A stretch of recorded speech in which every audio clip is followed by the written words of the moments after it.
There is a moment in every sport when someone walks through the door and nothing is ever quite the same again, not because they announced it, not because a press release went out, but because the numbers started telling a story that nobody in the building was prepared to read. That moment has happened in women's tennis, and the person who caused it is a 20-year-old from Quezon City who goes by Alex Eala, world number 29, the highest ranked Filipino player in the history of the WTA tour, and she didn't climb to that position quietly, she detonated her way there, and the shockwaves are still being felt in boardrooms that had no idea what was coming. Where she came from. Alex was born on May 23, 2005 in Quezon City, Philippines. She grew up in a country where tennis had always been a sport people appreciated, but never quite owned. There was no homegrown superstar carrying the flag at the highest level, no one for a nation of over 115 million people to point to and say, that's us, that's ours. And then Alex started winning. Her 2025 season was the kind of breakout that doesn't happen on paper, it happens in stadiums in real time in front of crowds that had never felt that electricity before. She entered the Miami Open as a wild card, not a seed, not an established name on the circuit, a wild card who proceeded to defeat the number 5 and number 2 players in the world back to back, eventually reaching the semi-final of a WTA 1000 event. Stop and consider what that means. You walk in through the side door and you leave having rearranged the entire furniture. The people watching in Manila, in Dubai, in Miami, in living rooms across Southeast Asia, and the Filipino diaspora scattered across 4 continents, they didn't just cheer, they showed up physically, digitally, commercially. They showed up in every way a fan base can show up, and the sport was not ready for the scale of it. Sky Sports presenter Gigi Salmon put it plainly in terms of her appeal. The crowds that follow her, she might already be the biggest star, might already be. That is not a prediction about the future, that is a journalist who covers this sport for a living, watching what is happening in real time and calling it exactly as she sees it. The crowds at the Australian Open queued outside just to get into her matches. Abu Dhabi, Manila, Dubai, every city she entered became something closer to a concert than a tennis tournament, and then came the merchandise numbers, the commercial earthquake. This is where the story shifts. This is where it stops being a feel-good rise for champion narrative and becomes something more complicated and frankly more revealing about how professional sports institutions actually operate. Picture a routine commercial review inside the WTA spreadsheets. On a screen, names across the top Grand Slam champions, established stars, the faces of women's tennis as the boardroom had always defined them, and then one name sitting at the top of the revenue column where it had never appeared before: Alex. Not second, not third, first, and not by a small margin, by a margin so significant that the executives in that room reportedly asked for the figures to be checked again before anyone moved forward. What those numbers were describing was a player outside the top 25 generating jersey and merchandise revenue that exceeded the combined sales of 3 Grand Slam champions. It didn't fit the model, it didn't fit 2 decades of commercial planning, it didn't fit the way the institution understood its own sport.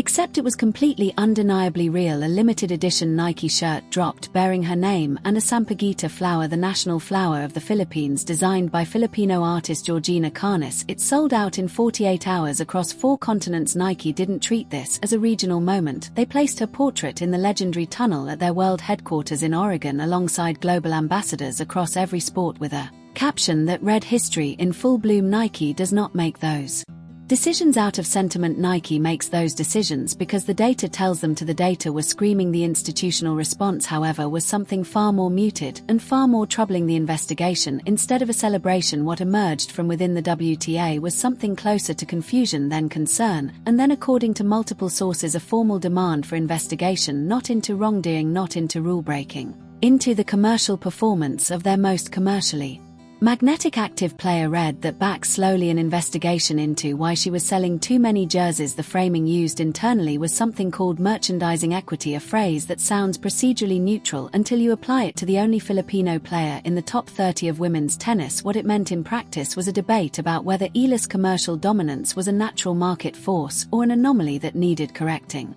The answer to anyone standing outside that conference room is so obvious it almost hurts to say. The market wasn't broken, the market was working exactly as markets work. It found something real, something that resonated across cultures and continents, and it responded. The market was speaking, it was speaking very clearly, and it was speaking her name. What made the story land even harder was what was happening simultaneously on the promotional side. Fans began documenting a visible screenshot-ready gap between Eala's commercial performance and her institutional Visibility WTA promotional emails going out without her name despite her leading jersey sales homepage placements foregrounding players. She had already beaten tournament feature articles that referenced her almost as an afterthought. The hashtag spread the conversation accelerated, and then it reached people with platforms large enough to make the WTA's quiet internal debate a very public one. Social media in the Philippines is not a small thing. The Filipino community online is enormous, organized, passionate and deeply aware of the history being made in real time. When they saw the disparity between what the market was saying about Eala and what the institution was reflecting back, they said so loudly and everywhere. Former players and tennis journalists began drawing the comparison nobody inside the WTA wanted drawn. If Eala's name were different, if her passport came from a different country, if her fan base were based in Paris or London rather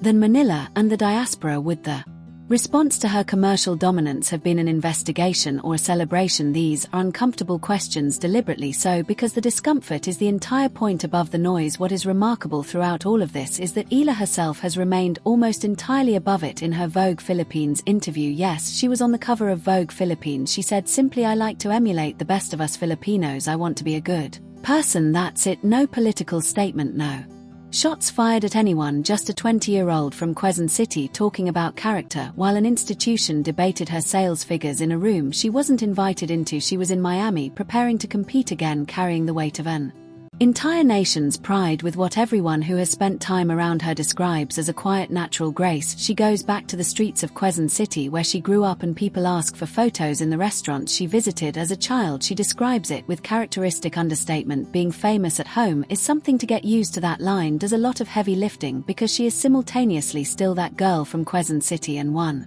of the most commercially powerful athletes in women's sports right now. Both things true at once, both extraordinary in their own way. What the investigation actually achieved, the investigation, whatever form it eventually took and whatever conclusion it produced, ended up achieving the precise opposite of its apparent intent. It didn't quietly manage the commercial narrative around Eala, it blew it open. International tennis media ran with it. Tennis 365 tennis head Filipino sports publications, global tennis communities, online days spent pulling apart the implications. The scrutiny landed not on Eala but on the organization that had apparently decided a player selling out jerseys across 4 continents in 48 hours was a situation requiring investigation rather than a billboard. Private industry moved faster and more honestly than the institution. Nike acted on the data. Babolat saw it. Globe Telecom, the Bank of the Philippine Island, sponsors across multiple sectors. They lined up and moved. The commercial world recognized exactly what it was looking at. The institutional world took longer, and the hesitation told its own story. The bigger picture here is the thing about pioneering moments in sport: they are never comfortable while they are happening. The person breaking through is never handed a smooth path. There are always gatekeepers, always structures that benefited from the old order and resist the new one, always internal processes that move slowly while the world outside moves fast. What is different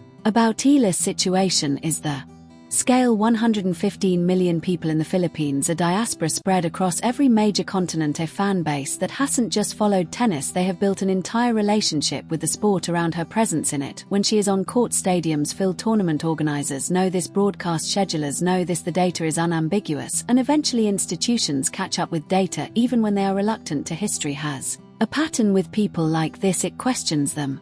First it audits them, it tries to contain what it doesn't fully understand, and then when the dust settles and the spreadsheets are finally telling a story too loud to argue with, it celebrates them. Eala is in the questioning and auditing phase right now. The celebrating is coming. She said in that same Vogue interview, "I'm so proud of myself and what I've accomplished. I'm proud and grateful for the team and all the effort they put in. No anger, no resentment, just gratitude and an appetite for more." The investigation into her jersey sales will eventually be filed and forgotten by most of the people who participated in it, but the jerseys themselves, the ones with the Sampaguita flower, the ones with a Filipino name on the back, those on people's shoulders right now in Manila, in Miami, in Dubai, in Auckland, in cities where women's tennis was never supposed to reach this deep. She didn't just outsell a roster, she expanded the universe of people who care about this sport. She gave 115 million people a reason to set an alarm at 3 in the morning. She gave the Filipino diaspora something to wear with pride, and she did it at 20 years old without a Grand Slam title, with nothing but talent, hunger, and the kind of character that makes even a Vogue interview feel like a conversation with someone you have known your whole life. So here is the question this entire story eventually forces you to sit with when the market speaks this clearly, when a 20-year-old from Quezon City makes every sponsor, Every stadium, every screen light up in ways the institution never modeled or planned for. What does the organization do with that? Does it protect the structures that served it in the past, or does it evolve to deserve the moment it has been handed? The next chapter of Eala's story is being written in real time on courts in Miami, in the offices of sponsors lining up to attach their names to hers, in living rooms across Southeast Asia, in the hearts of a nation, watching one of their own rewrite the entire definition of what is possible. The WTA can investigate the numbers all it wants, but you cannot investigate a movement, and that is exactly what this is.